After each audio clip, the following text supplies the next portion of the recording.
যারা দেশের মানুষকে সম্মান করতে জানে না, যারা পরিকল্পনা করে রাখে যে 12 তারিখের পর থেকে তারা জনগণকে নাকে দড়ি দিয়ে ঘোরাবে, তাদেরকে উচিত শিক্ষা আপনাদেরকে দিতে হবে প্রিয় ভাই বোনেরা।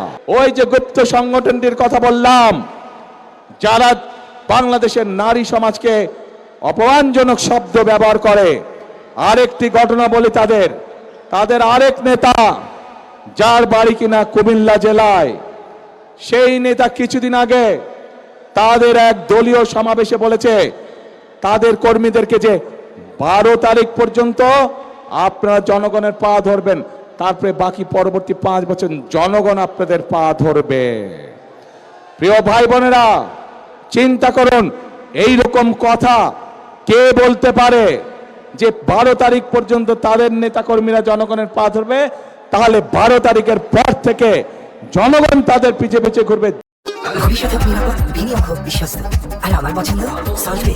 Welcome to সল্টবে। জনগণ তাদের পা ধরবে। এই কথা থেকে প্রমাণিত হয় কি তাদের মেন্টালিটি, কোন পর্যায়ের মানুষ হলে তারা জনগণকে নিয়ে এরকম তুচ্ছ তাচ্ছিল্য কথা তারা বলতে পারে।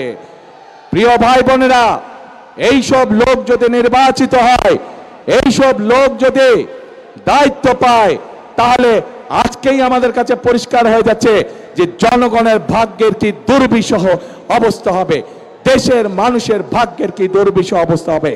যাদের মনে এই কথা এবং মনের কথাই বেরিয়ে এসছে তাদের বাস্তবে। কাজেই প্রিয় ভাই বোনেরা, এইসব গুপ্তদের বিরুদ্ধে আপনাদেরকে সতর্ক থাকতে হবে, সজাগ থাকতে হবে।